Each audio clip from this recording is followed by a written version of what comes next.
Hello, my name is Chad, and today we're going to be building a do-it-yourself desk out of pallets alone.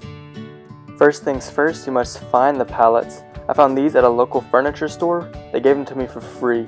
Look for pallets that are sturdy and heat treated. The materials you'll need will be a caulk gun with liquid nail or any type of wood glue. You'll need a drill.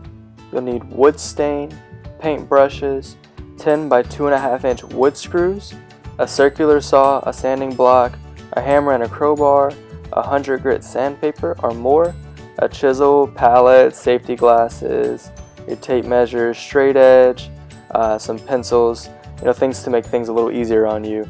But many of these things can be substituted by different items that would work in the same manner.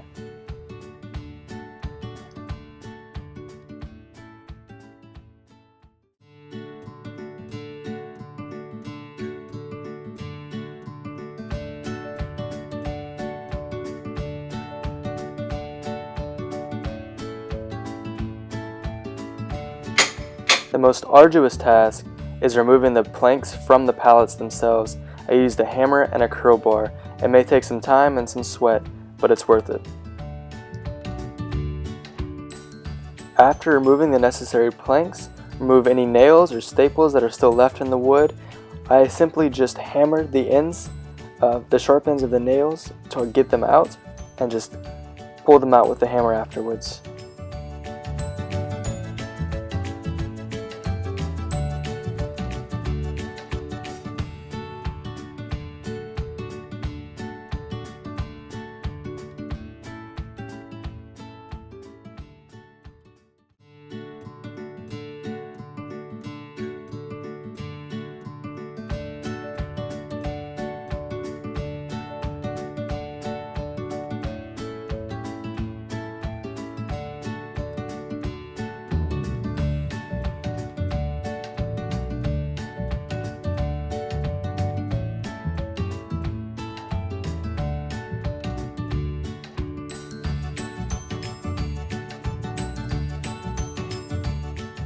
After you're finished removing any of the nails, go ahead and sand the edges to prepare for gluing.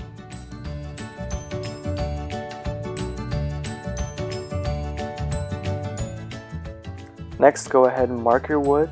I wanted my desk to be 4 foot long, and so I'm making sure my planks are at least 4 foot long total in length, and go ahead and cut off any undesirable edges that you might have. To make things a little easier on myself, I went ahead and marked each plank by a row and by what side the plank would be on, so when I realigned them, I would know right away. As you can see, I wrote R2 right here. When cutting wood, be sure to wear safety glasses and make sure never to wear gloves. Now when using the circular saw, please be careful and cut along the line that you've drawn, in order that the wood might be straight and your desk might look aligned.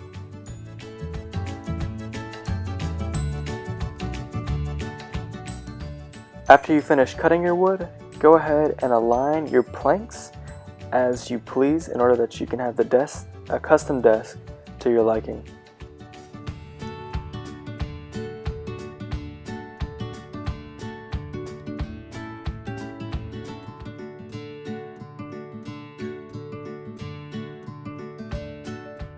As you can see here, some of the edges that are going to be attached are too close to each other, so I went ahead and switched them around in order that the desk might be less flimsy and have breaking points that are stronger. Because we'll be gluing the planks together, I went ahead and put the non-straight edges on the edge of the desk. Next is the gluing process. I went ahead and used a caulk gun and liquid nail to glue these pieces together. Go ahead and just glue a straight line all the way across one edge of the plank.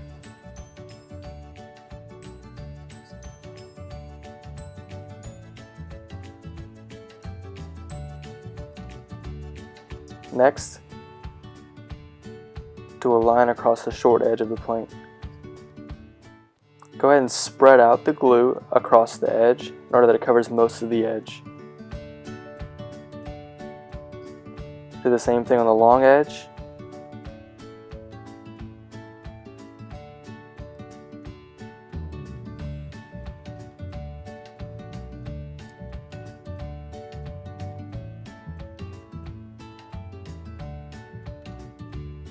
This will allow for a better seal against the wood. And go ahead and push them together, keeping them nice and tight. Allow the glue to dry for at least 30 more minutes, but I would give it about an hour or an hour and a half for safety. I used clamps in order to hold the wood tightly together. I used 2 clamps. If you don't have clamps, string may be used in the place of this and works just as well.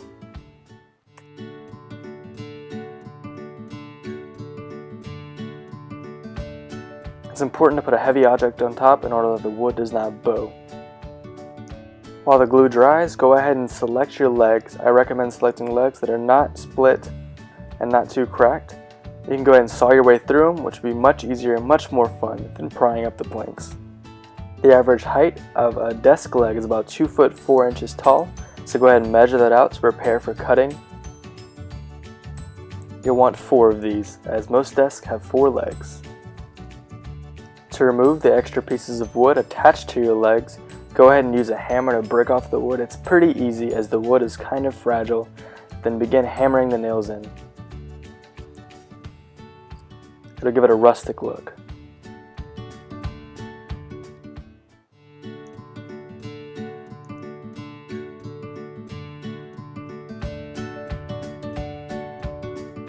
Next, as you did with the planks, go ahead and saw your legs to size. Be sure to be straight or else your desk might be a little off balanced. Go ahead and measure for the skirting. Mine is about 1 foot and 3 inches wide that I'll need. This skirting will make sure that the desk is sturdy and that your legs don't wobble. Then measure your wood and cut to size.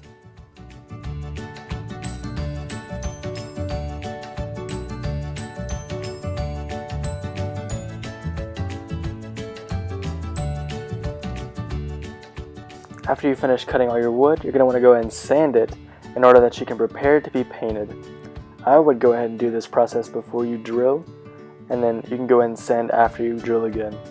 Ask for help from friends. I mean, who doesn't want to sand things? Go ahead and chisel away some of the excess glue. It'll give your desk a bit of a cleaner, more professional look.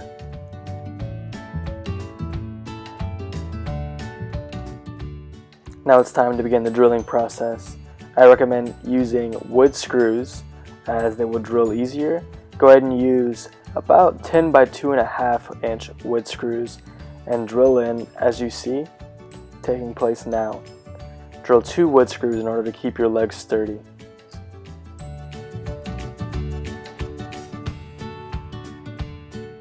Whoops! Alright, just grab it and pretend like nobody saw that.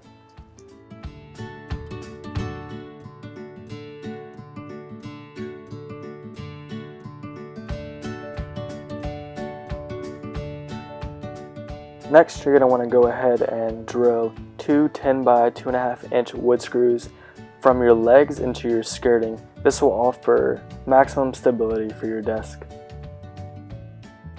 As we're getting to the final stages, go ahead and prepare your paint. As by now, I'm sure you can see your desk finally coming together. This is the most exciting part. I chose a gray for the person I was building it for.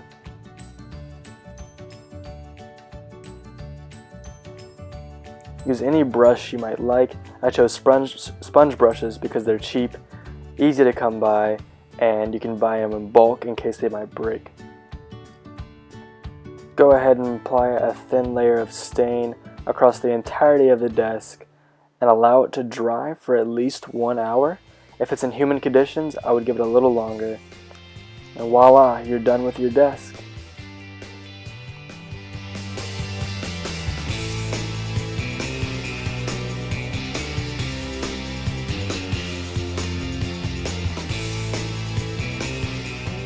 Now that you've finished learning how to build your pallet desk, go ahead and go home, grab your pallets, and build your own desk.